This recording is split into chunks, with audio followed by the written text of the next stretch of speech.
Welcome to Scaling Up, the podcast for water treaters by water treaters, where we are scaling up on water treatment knowledge so we don't scale up our systems.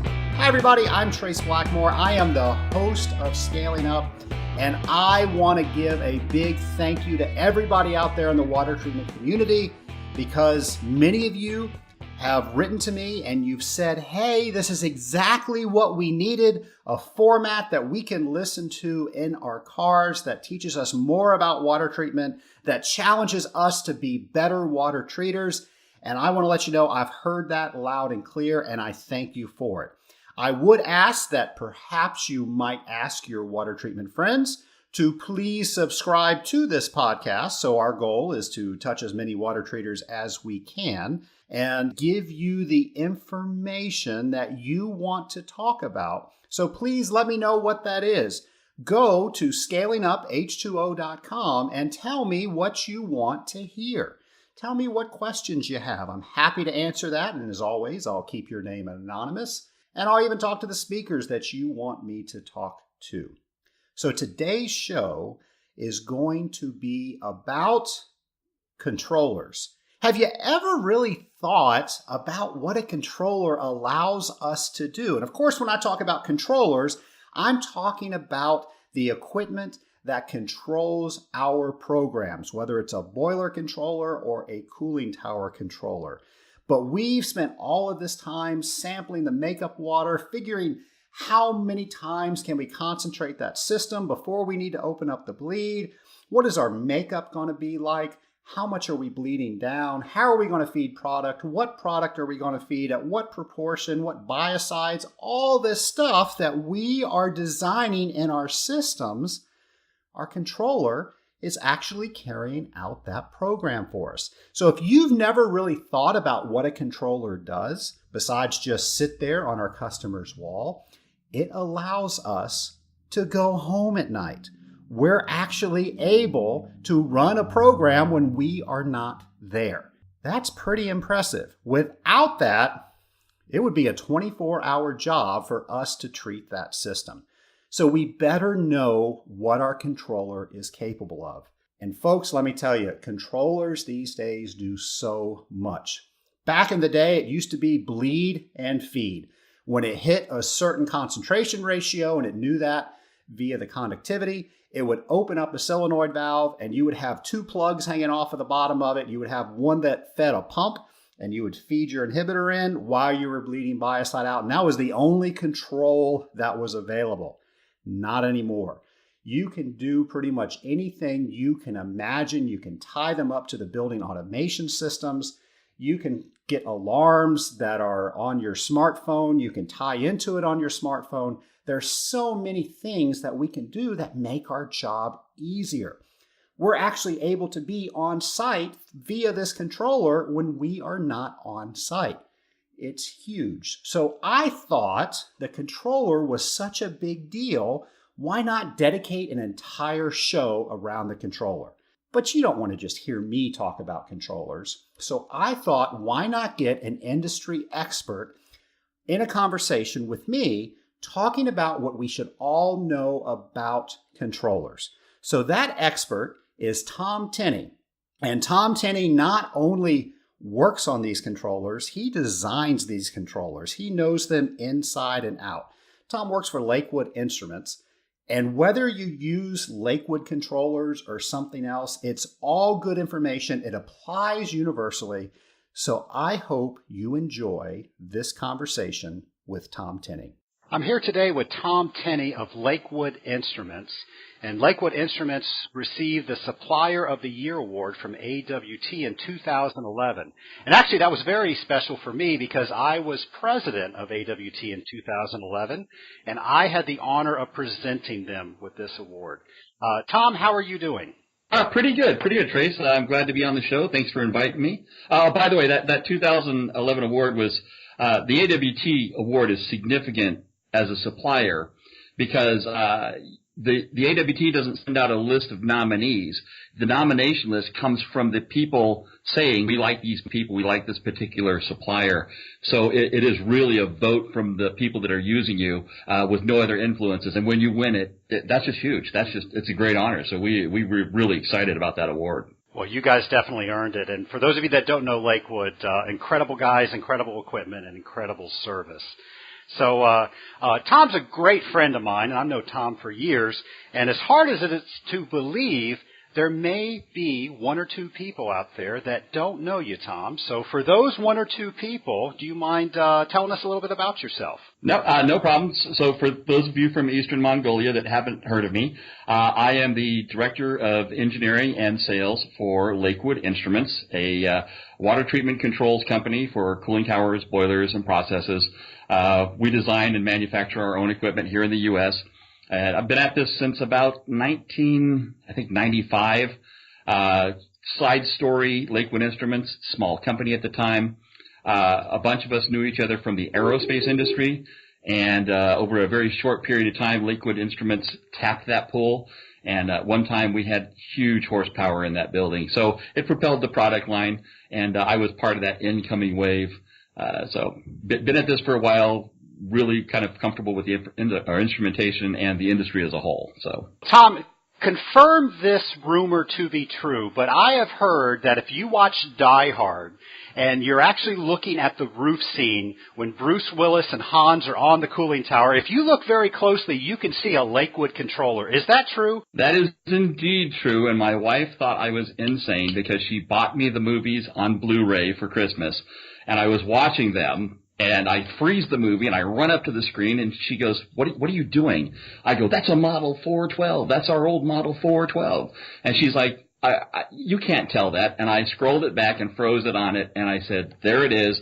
Took a picture of it. We all circulated it amongst ourselves, and it was an interesting piece. I called the building that was used as the Nakanishi Towers. And it's actually a Fox Studios building. Talked to the maintenance guy, and up until a couple of years ago, it was still there, and they finally had to upgrade it. So that controller was originally sold to them back in 1988 and was on until just a couple of years ago doing its thing. So it was very, very, very cool. We were kind of excited about it. So how about that? So I'm sure all of our viewers are going to go home and watch Die Hard just for that scene. Yeah, it takes a while, but you'll see it. The camera pans left, and there's that blue box. So. Well, Tom, can you tell us a little bit about how you got into the water treatment industry? I was an electronics guy, aerospace industry, that came to Lakewood as part of their tech service and instrumentation group, and we elevated our troubleshooting game. And we implemented a big change for the industry at the time. It used to be that when someone had a problem with a controller, the go-to move was just send them another controller. And, being from the aerospace industry, you don't do that. You figure out what the issue is. So we literally had a pallet of broken controllers, and I started testing them, and none of them were broken. And I went to the management team and said, we've got an issue here, and it isn't our controllers. The guys out in the field are changing the controller out, probably having the same problem because the problem is outside the control box. We need to refine our method over the phone. And that's what we did. And it changed how we approached customer support and changed the result for our customer because we did something no one else did, which was say, stand in front of the controller, be my hands for the next 5 minutes, and I will help you determine if it's the controller or your system. And by the way, if it's something in your system, let's walk through those one piece at a time and knock down each thing that would cause my controller to give you this errant reading or give you this issue. So, and I think the industry now does that as a whole, but when I started back in 95, we were pretty much the only ones doing that step by step. And throwing up the roadblock and saying, I'm not going to just arbitrarily send you another controller, that was a huge philosophical change. But I think in the end, the industry won because we did that. Well, that's actually a great lead into one of my first questions. With, Tom is one of the trainers at AWT's technical training seminars. And Tom does a great job during our breakout session. Not to say you don't do a great job during the lecture part of our session as well, but during the breakout part of the session, Tom actually shows you how to troubleshoot a controller. And something that he does that I think is good for any water treater are some top tips on what you need to know in order to troubleshoot a controller before you call in to customer service. Or, what do you need to know so it's going to save you a trip from coming back out there? So, Tom, do you mind telling us some of your troubleshooting tips and what everybody should know who's listening to this program? What the most common issues are that they can probably fix themselves if they know how to do it? Yeah, thanks, Trace. I think it behooves everybody to understand what's going on, first of all, with like as an example, we'll use conductivity. Conductivity control, the controller is you on site 24 hours a day. It's controlling the accumulated dissolved solids. It's key to not scaling up your tower or your boiler. So it operating correctly, reading correctly, and reacting correctly is the key to your success. So one of the things we have to understand is over time, stuff is going to accumulate on those sensors.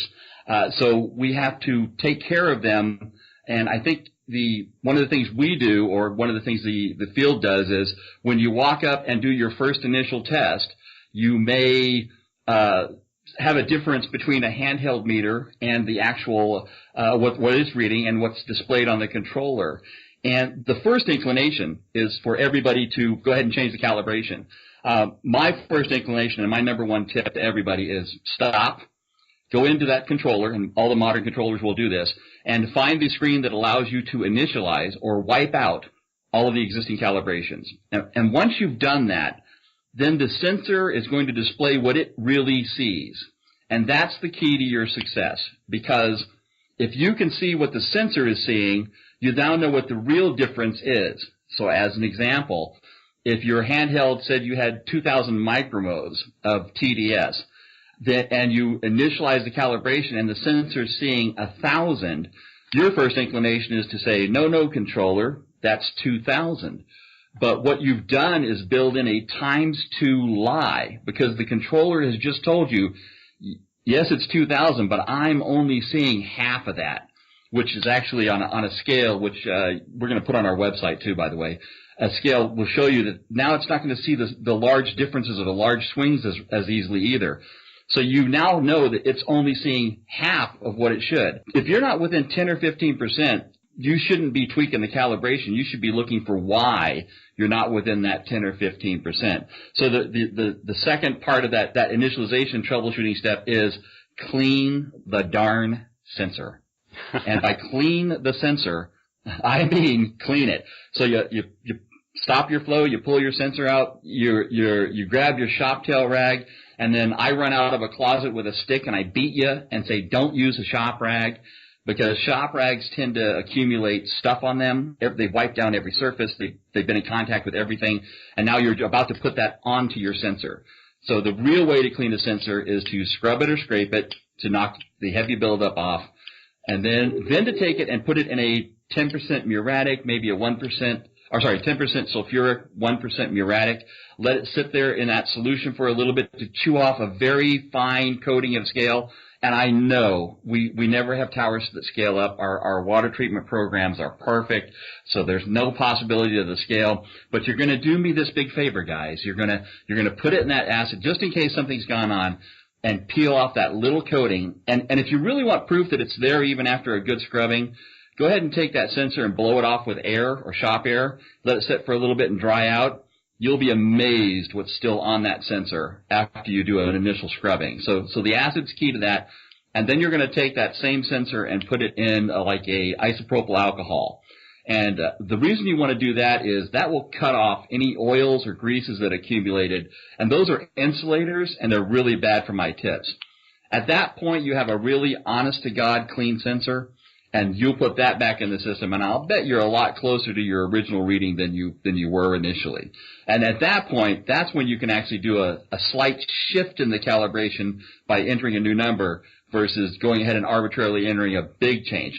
And Trace, we see this a lot on boilers where in a boiler situation, there's actually steam at the sensor. They've read it with their handheld. They say, hey, it's 3,000 micromos. The sensor's reading 0, and they're forcing it, telling it now, 0 micromos. You're not even contacting water. You're contacting stream. That's equal to 3,000 micromos. And just imagine the confusion that causes in the controller when it actually gets a little water across its tip. It doesn't know how to read it. That water appears huge to it, and it's time to blow down like crazy. Tom, is it safe to say that most water treaters don't know that they need to clean the probe? They simply go in and they calibrate or recalibrate every single time? I think they know, but I think that it tends to be a time issue or I guess I can get away with this, or I could punch in a new number, so that's okay, right? I mean, from an equipment standpoint, I want to say pull it out and clean it every month. My God, it is really you and doing this important thing when you're gone, and it needs a little TLC. From a boiler standpoint, a couple of times a season, get it out of there, get it cleaned up. I know that it's a little more difficult, but we really have to think about cleaning those sensors up so that you can give it the opportunity to succeed when you're not there. And the other thing is, a good indication, if you're cleaning it every time and it's significantly changing your readings, that's really indicating to you it's getting an accumulation on it, and you've got accumulations occurring other places as well. Not that any of us that would ever happen, but it does. It is an indicator you could have issues going on. So, well, those are some great tips. Anything else you can share with us? Paperclip. It sounds ridiculous, but my favorite troubleshooting tool when I travel is a paperclip, and here's why. I can use a paperclip across contacts for a flow switch and simulate a closure. I can use a paperclip across the contacts where a water meter would land and simulate a water meter contact. I can use a paperclip and bridge it across where the sensor tips are and make my readings shoot up. It's just a great quick check tool for all that low voltage stuff. So paperclip in hand, you can actually do a lot of troubleshooting. And the second part of that conversation is while you've got the paperclip, you may not know what to do with it. Really what I'm saying is while you're in front of the controller with these tools, you can go ahead and call us or call the factory and let us troubleshoot with you while you're there. I know a lot of you are being trained now to call and leave a message and remember where you were at, and then you have this offline conversation so that the next time that you're at site you can do this one more test and then have an offline conversation. I think that's a ridiculous way to run a business model. And I think that what you have to do when you're on site is say, I've got this opportunity to get the expert on the phone, have him walk me through the equipment, and then help me make a determination if it's not the equipment. And the only way you can do that is live time, and being close to the installation is the right way to do it. Don't wait till you get home to call us. Don't wait until you're driving away from the site to call us. Find a place that doesn't have a dead zone or too much noise, and let us work with you guys and get these issues resolved. And 99% of them are just a systemic change, a slight alteration, nothing to do with a failure. But let us get you walk through that so you can walk away confidently and know that equipment is taken care of you once you've left the site. Well, great advice. Well, in addition to a paperclip, what else should people carry with them? I know electricals are a scary little thing, guys, and we tend to be chemists and think about things from a mechanical or a plumbing standpoint, but we have to learn to be electricians as well, at least to an extent. So I'm going to say you really need a multimeter, and you need to understand some of the functions of it so that you can measure the voltage output of a plug to make sure you've got power coming out there. You can measure across a fuse to see if the fuse has popped, if it's blown. Also, you can measure for your lower voltage DC measurements. The DC part of each circuit powers all those outside devices, and understanding that that's there, you have to use a multimeter to do that. The other thing we've come up with is some of these multimeters have the ability to measure what we call frequency, hertz. 60 hertz power comes out of your house. So the hertz is the frequency. And by using that function, we can determine if paddle wheel water meters are functioning correctly and giving you the correct output over time. So get a multimeter. I don't care if it's a $5 multimeter with just volts and ohms on it, or if it's a nice Fluke or one of the fancier meters that has hertz and the frequency capability. Get a multimeter, learn to use it, and I'm telling you what, if you call Lakewood and you've got a multimeter and you say, I know nothing about this, can you tell me what to do with it? I will walk you through, we will walk you through the settings on it and what they mean and what they can do for you, so you don't have to be an electrical engineer, But by having that meter in hand and understanding some of the basic settings, we go back to that me having you troubleshoot on site, and I can say, put this lead here, put this lead here, what's it say? Okay, the real problem is the building management system is trashing my controller, so you need, and here's your proof to the customer, show him that. Or, yeah, you've got plenty of voltage out, but the pump's not working, but you've got the voltage out. So you have a problem in the pump. By having that multimeter, you're doing the test I would do if I was standing there. Even if you don't understand all the intricacies of the device, I can have you get it set up to where we can do the troubleshooting. So it is a tool that you're going to need for the future. And I think one of the last things, especially with the modern controller, is you need to have an Ethernet cable. And here's why. So many of these controllers are now Internet, Ethernet capable. And that cable, especially one that's out in the sun and so forth, can get a little dinged up. And one of your troubleshooting steps may be swap the cable out. So having a working Ethernet cable may save you a lot of hassle. And if you swap the cable out with a known cable, you can then go to their IT guy if it's still not doing its thing and say, hey, it's not the controller, it's not the cable, it's something you've done, buddy. And in the few years we've been doing Ethernet connectivity, intranet and intranet connectivity, IT people are not our friends. They are not the controller guy's friend. They are not the field man's friend, because they do a lot of crazy stuff to mess us up. Not our first rodeo. We'll get you walked through it, but you're going to need some basic tools so we can get you walked through it, Trace. And I know more and more people are putting their controllers online because it just saves us so much time, and we're able to make adjustments and see what's going on in the system without actually going there. So if you don't have one of those controllers on your systems, I'm pretty sure you're going to get one pretty soon. Oh, yeah. Yeah, it's a coming wave. It is. Your customers are demanding it. They like centralized monitoring. You as a water treater professional, it is a great tool for you to optimize your time usage. It's out there. It's here to stay, and we better get comfortable with being able to troubleshoot and support them. So, Tom, one of the things that you do very well at the AWT training is you teach people how to properly diagnose why a fuse is blowing a certain relay. I think that's a fantastic tip for everybody to know. Would you mind sharing that with our audience? Oh, sure. Yeah, it's one of my favorite analogies or steps. When you've blown a fuse on a controller, you're going to use 3 fuses to fix it. And here's why. You're going to bring the properly sized and properly rated fuses to the site. And let's back up half a second and say all of your equipment, be it pumps, be it controllers, being it integrated devices, anything that's got a fuse on it, you need to pull that fuse out and look at the voltage and amperage rating, write it down, get online, and buy a little box of those fuses and throw them in your tool bag. Every piece of equipment. It isn't like the old days where we could run down to Radio Shack and get that kind of fuse. The hardware stores aren't carrying them as often now. Radio Shack has disappeared. So you need to have those fuses in hand, and every time you troubleshoot a fuse, you're going to need 3. And here's why. The first fuse is you go up there and you replace the fuse that blew, but before you turn anything on, you're going to unplug everything on the controller, meaning all of the high voltage stuff, the 110 stuff, unplug it. All of the stuff down the right side, those typically have removable plugs, your low voltage stuff, your water meters, your flow switches, your sensors. Unplug all that stuff so it's just the controller, no integration at all, just the controller. Power it up. Fuse doesn't pop. Okay, it's not the controller then. Step number 2, start putting in on your low voltage stuff one at a time. As you put on these low voltage devices, if it pops the fuse, the thing you just put on, that's your problem. Typically, we find that that's the water meters that are drawing little juice, or the 4 to 20 milliamp output going to a building management system. But so that's popped the fuse. Now, you're going to pull that thing off. You're going to mark it and say, don't install this. This needs troubleshooting. And you're going to put the next fuse back in so you're back up and running. So now you've used 2 fuses.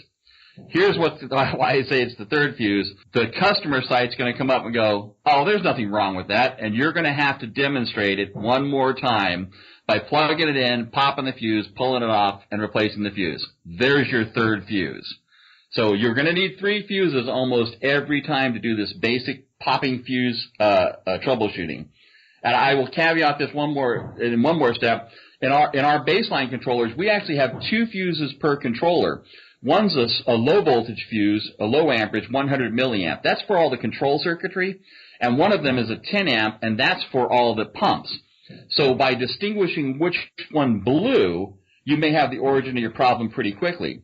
As an example, if the low voltage one isn't blown, but the 10 amp to the pumps are blown, then probably an accessory device, blow down valve or pump, is popping it. And the same troubleshooting steps are required. You unplug all the devices, you power it up, it doesn't pop. You plug in the devices, they don't pop. Then you power each device on one at a time until it pops. One of them is going to pop, pull that bad boy out, mark it, don't install it again until it's fixed. So that's kind of my philosophy about fused troubleshooting. But again, I will say it again, every piece of equipment you touch or you're responsible for, if it's got a fuse, it behooves you to find out the rating on that fuse, the style of that fuse, and put a little bag of them. They're $5 for a set. Put that in your kit because you're going to need them at some point in time. I don't care how long you've been in the water treatment industry, that is a great tip. And that $5 bag of fuses could possibly save you an entire day of service. So that's well worth its weight in gold, I would say. All right, Tom, those are some great troubleshooting tips. And for those of you keeping track, that we need to have a paper clip in our tool bag, a bag of fuses in our tool bag, and a multimeter. Anything else we need to keep in there? One of the last things, and I know it's kind of an off thing, not readily accessible, but what we call a decade box. What it is it's got a bunch of ohm values, ohms being resistance, and every conductivity sensor, conductance is the inverse of resistance. Resistance is measured in ohms. By having that decade box from any of the manufacturers, you can get an equivalency chart. A certain amount of resistance across probe tips equals a certain amount of conductivity. And it's really cool to use that decade box for troubleshooting because if you dial in a specific number, 2,000 micromos, which may equal, let's say, 200 ohms of resistance, and you walk away from the controller and come back in 20 minutes and it's dead nuts on, that kind of tells you that the controller's ready to read. But if the controller is wandering around with a fixed value resistor, hey, there's a problem inside the controller versus outside in the system. We Lakewood actually include a little simulator with some fixed value resistors in our easy service kit, which is kind of handy to use. And sometimes it's compatible with other manufacturers, but regardless, if you're using another manufacturer's controllers, getting that decade box, that ability to dial in resistance values and scale it, go low, mid, and high with resistance values, and then see those reactions on the screen, that's really a big deal. That's an easy troubleshooting tip and a great walk-away tip for if you're going to go to lunch and come back and make sure that things are nice and steady while you're not around. Well, Tom, would you say that a lot of the problems we as water treaters face are due to the way that they were originally installed? I think that's some of it. It's real indicative on a boiler system. The cooling tower, it can be. Let me kind of. One of our big issues is outside of the box, outside of the sensor, is aeration in the water. And people go, aeration, you're crazy. No, I'm not crazy. We've run tests on this. We've simulated it. We've injected air into the system. What happens is, let's say I've got a cooling tower set up, a controller set up, and I've got block valves, incoming block valves, on and off valves to cut off the flow. And by the way, if you don't install them during the initial installation, you'll install them later. Because you got to have those block valves to cut off the flow and the back drain for when you want to remove the sensors and stuff for maintenance. So I've got these two block valves, an incoming one and an exit one. I always say, incoming valve wide open, exit valve, you can use it to kind of neck off your flow. If I have my incoming valve partially open, I have a vortex formed on the backside of that valve, and that vortex causes aeration. Aeration in the water is not like fish tanky bubbles. It's where the water becomes aerated enough that the value of the water going through my sensor tips is changed because it has a more insular quality. I can't conduct electricity through air, and now I've injected air into the water. That lowers my reading.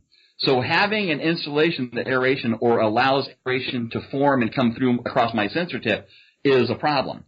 It can be caused by a half-open valve. It can be caused by having 75 bends in the pipe from the draw point to the exit point. It can be caused by your main pump, your recirc pump, cavitating a whole bunch.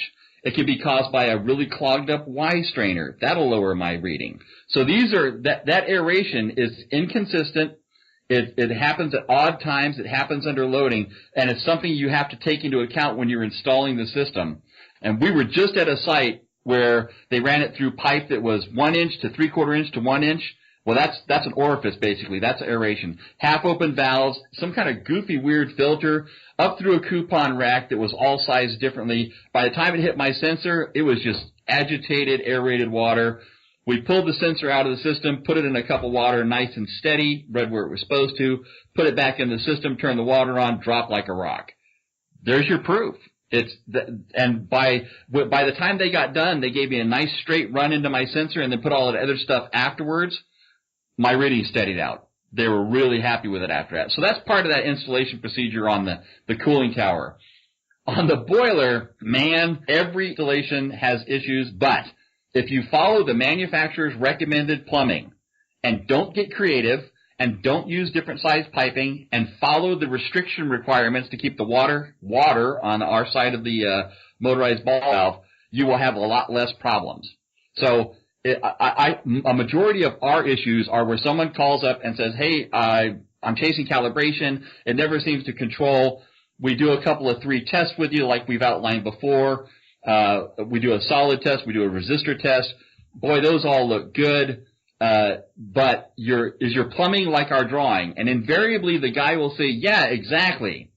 Well, except for this one part. And the except for this one part is 99% of the time the problem. They've gotten cute. They went up when they should have gone down. They went small when they should have stayed the same size.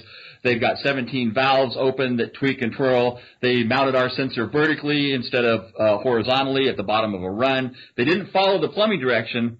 And my first conversation with you is going to be, when you get the plumbing like our drawing, we can help you troubleshoot.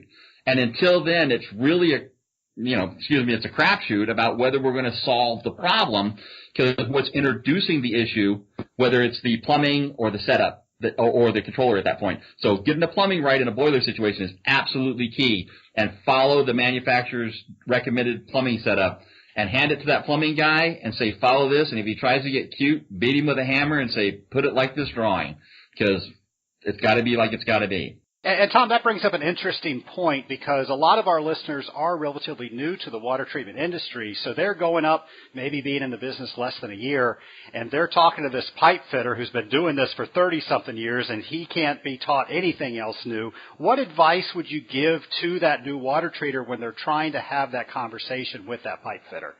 Well, first of all, you can get us on the phone, and we will fax and email and text them the drawing, and we will be your expert, because we've been doing this a while, so we really kind of do know what our equipment does, and we will say things like, no, it has to be like this, and anything else is a failure.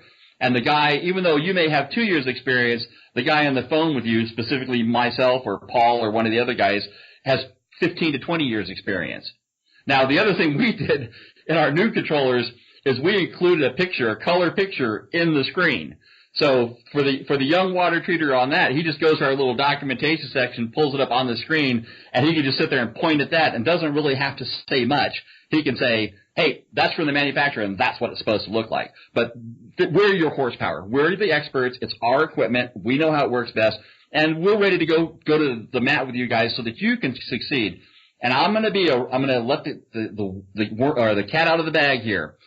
My priority as an equipment manufacturer are the chemical water treatment or the water treatment specialist. You guys are my customer. So I need you to succeed.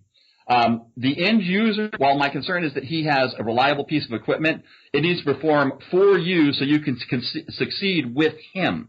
So you are my priority. So when an end user gripes at me about something, I'm more concerned with what your concerns are and making you successful in that account. All of our equipment is oriented that way. All of our service is oriented towards the water treaters succeeding. And keep that in mind when you're dealing with us. We are on your side. We are not going to be adversarial. If you make it adversarial, however, my equipment's not taking the heat for a failure that's actually an installation issue. And we will walk you through that. So. So we heard about how the Lakewood controller was on the Nakanishi Towers for years and years and years and years, but even that one eventually needed to be upgraded. There was new stuff that came out. How often should a controller be upgraded? Oh man! So since our stuff lasts forever, it's really difficult to if something's working for you, it's hard to get away from. And on a customer site, you know, we get the call from the guy that says, I'm not changing this thing out. We still have a ton of the little dial-up model, what we call 101, you know, one little screen, one little function. They're out there. As a water treater may go into that site and say, you really need to upgrade, and the guy's going to look at him and go, this works, leave it alone. That's a difficult one. That's a hard sell. I think the real thing becomes after 7, 8, 10, 12 years, it isn't that the controller's not reliable in doing his job, but man, you're getting up against that time frame where after years of use and abuse, she's going to give up the ghost at some point, and she ain't going to do it in front of you. She's not going to do it while you're there. And when she gives up the ghost, it's a risk reward. You know, what's at risk? If I take this controller and I turn it off right now, what happens? And how long can I be away from it before it becomes almost catastrophic? And that's the conversation you need to have with your customer. Now, he may say, well, that could be any controller, but you could say, look, this controller's lasted 12 years, 13 years. I'm going to buy it from the same manufacturer, but a newer technology, same sort of support and so forth. So let's talk about advancing this thing into the future. Now, the other thing you've got going for you when you talk about that interchange is with the new technologies, your remote communications, building integration is huge. Being able to talk directly to the building management system with not only one piece of data like the conductivity, but the conductivity, the relays, the water meter readings, alarm situations, all that stuff being pushed into their building management system. And it isn't even that those guys are on site necessarily looking at it. The new age of information says that there's a guy at a headquarters building that owns 15 of these buildings. He's got a nice, cool dashboard set up. He's looking at all those building management system, and he wants to see that data. He wants to know because he's liable for it.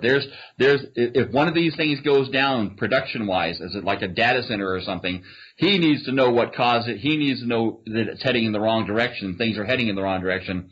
So this building management integration is key. And upgrading to that building management integration with a controller capable of it is part of your sales pitch. Now, we'll back up half a second here and talk about the business models. A water treater that's kind of I'm going to say that we talk about this in the training a lot, Trace. The guy that does the same thing year over year, you know what I mean, versus the guy that's advancing his business every year.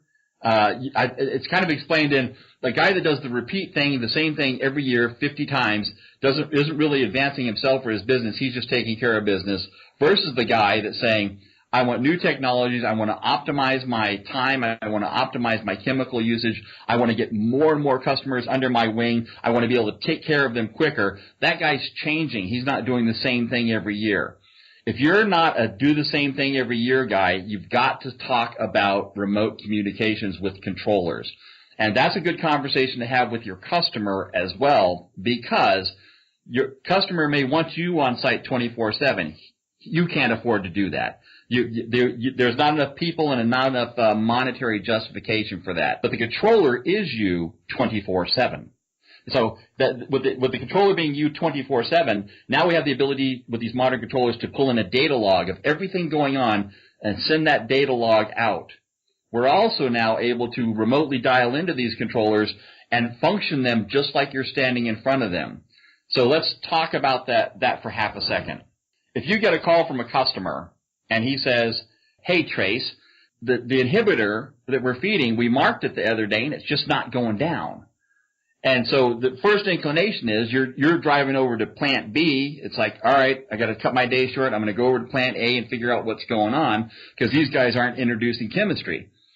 In the modern era, instead, you pull up your smartphone, you zap into the controller over the 3G wireless, and you say to the guy, I'm going to go ahead and turn some things on and off. Are you standing there? And he says, yeah. So you turn on the pump. You say, is the pump pumping? He goes, yep. Okay, I'm going to turn on the blowdown. Is the blowdown blowing down? He says, yep. You notice the conductivity goes down. You go, all right, I made up water. But you also look at the screen and it says the water meter accumulation didn't go up.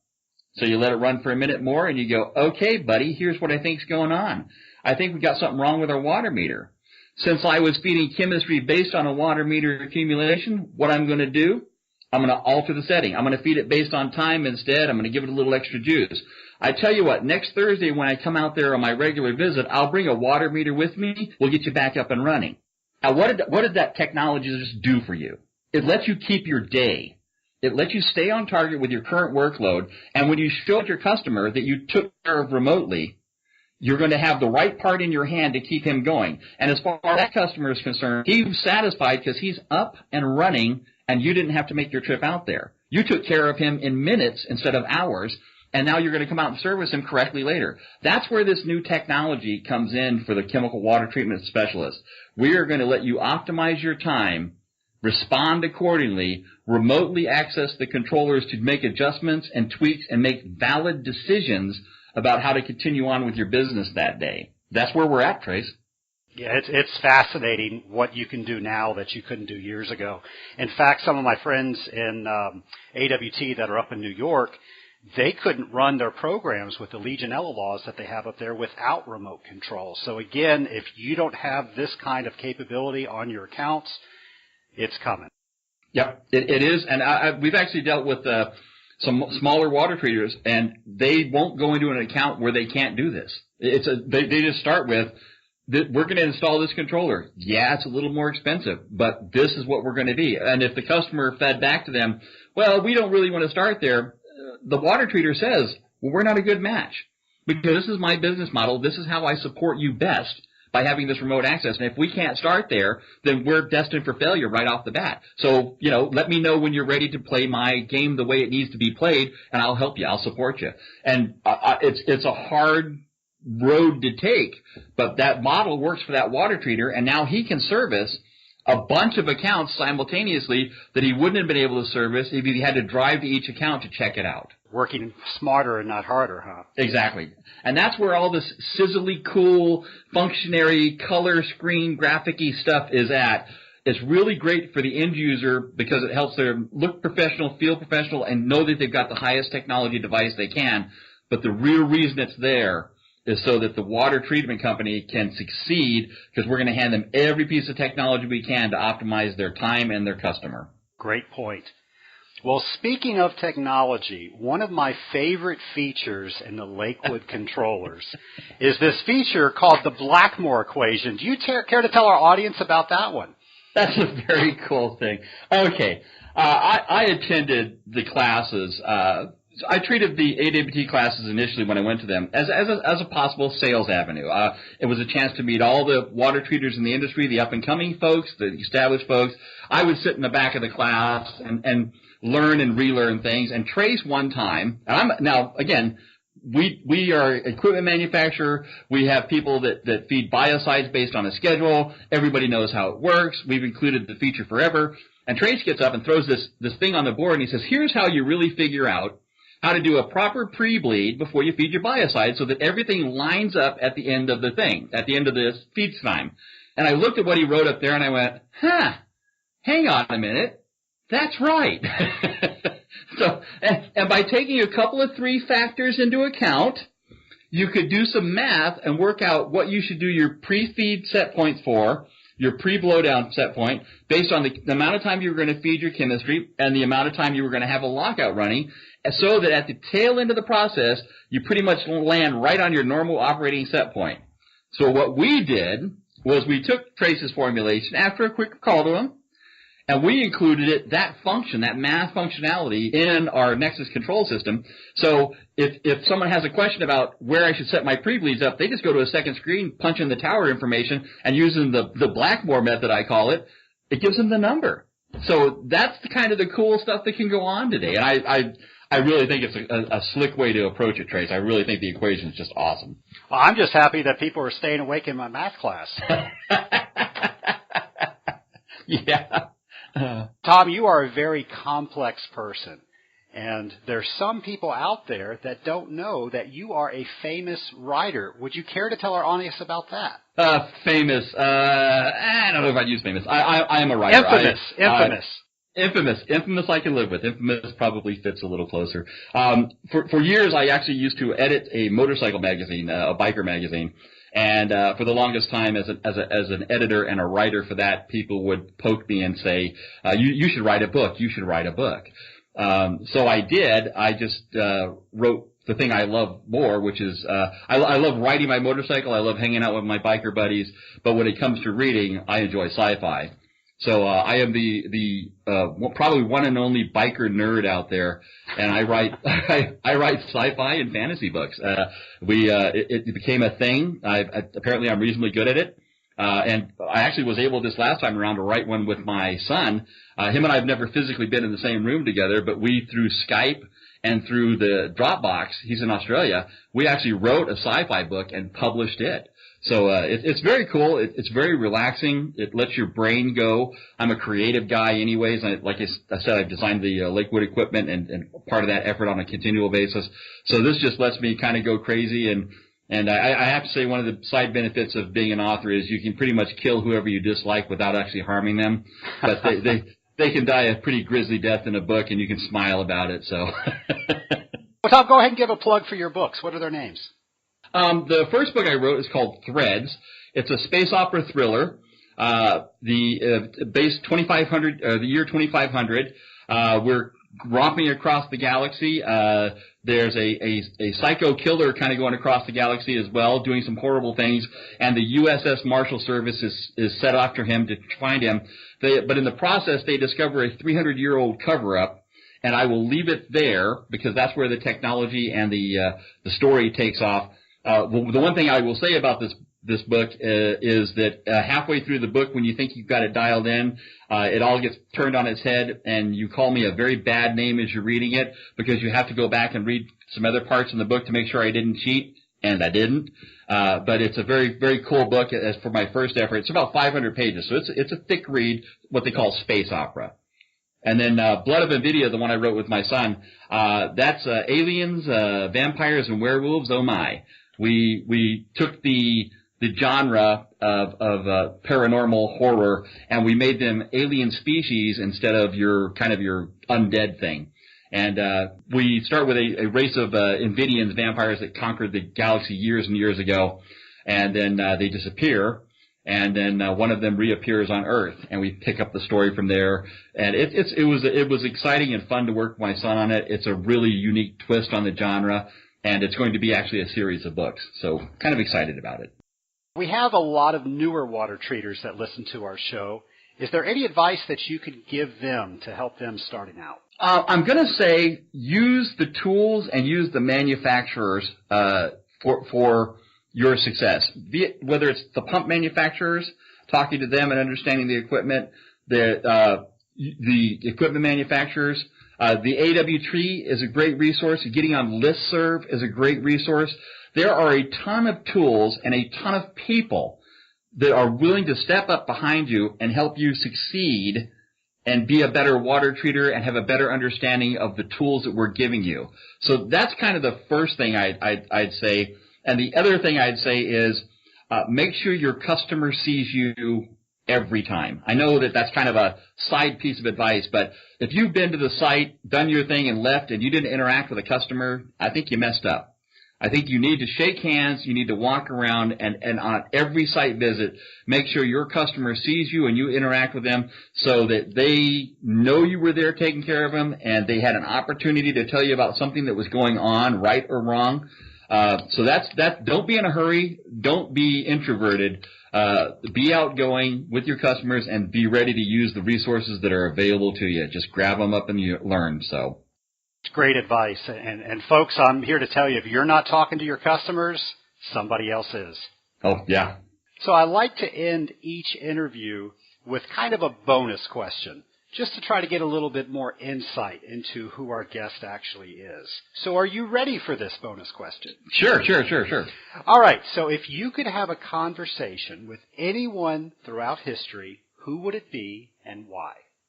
Man, Boy, there's some low-lying fruit in there, but I think that a lot of the people I would talk to, autobiographies and stuff, kind of let it out. I think the one that I probably would be the most interested in, I'd like to sit down with Ben Franklin. I think a conversation with that guy at the time when he was integral to the birth of the country, but also somewhat of an inventor, a little bit of a ladies' man, and the political intrigue that he was part of, I think that would just be an excellent conversation.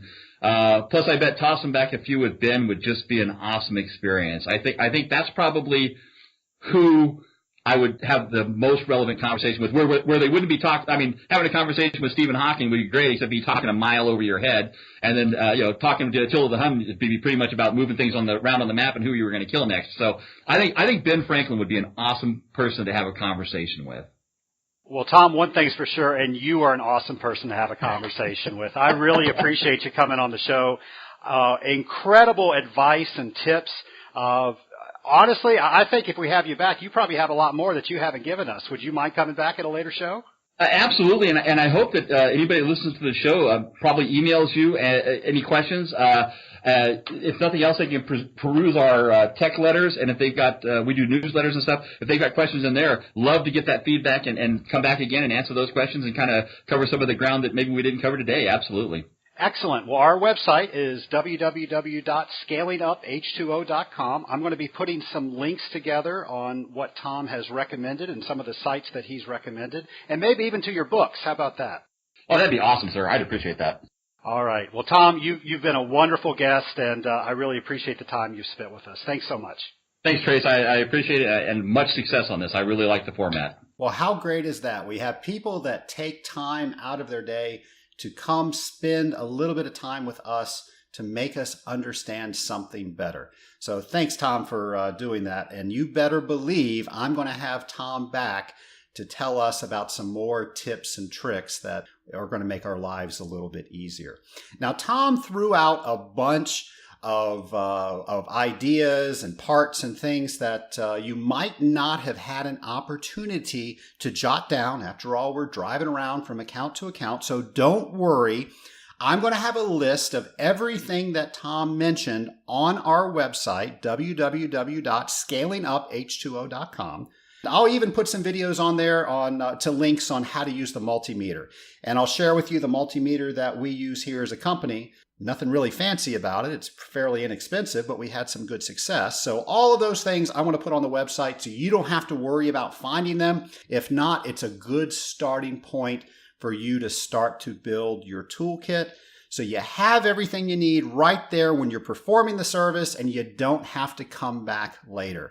What a great tip to have some of these things in your tool bag so you can call the representative or customer service right there on the spot and get an answer before you even leave. If we didn't have to go back to accounts, how much time would that save us? That's all going to be on the website. So please, after you've checked out all those notes on the site, please go over to the show ideas page and let me know what you want to talk about next week, what type of questions you might have. Remember, I'm never going to tell your name over the air, so you don't have to worry about being embarrassed. I have asked so many questions that I'm glad I asked, even though there was a risk of me being embarrassed by asking them. I might even tell some of those stories sometimes. Those were interesting. But I was better for it. You don't have to worry about that. I'm not going to use your name on the air. Let me know what questions you have. I'll get them answered. Let me know who you want me to talk to. I'll get them on the phone so we can have this conversation. And I appreciate you listening. Thanks so much for joining us on Scaling Up.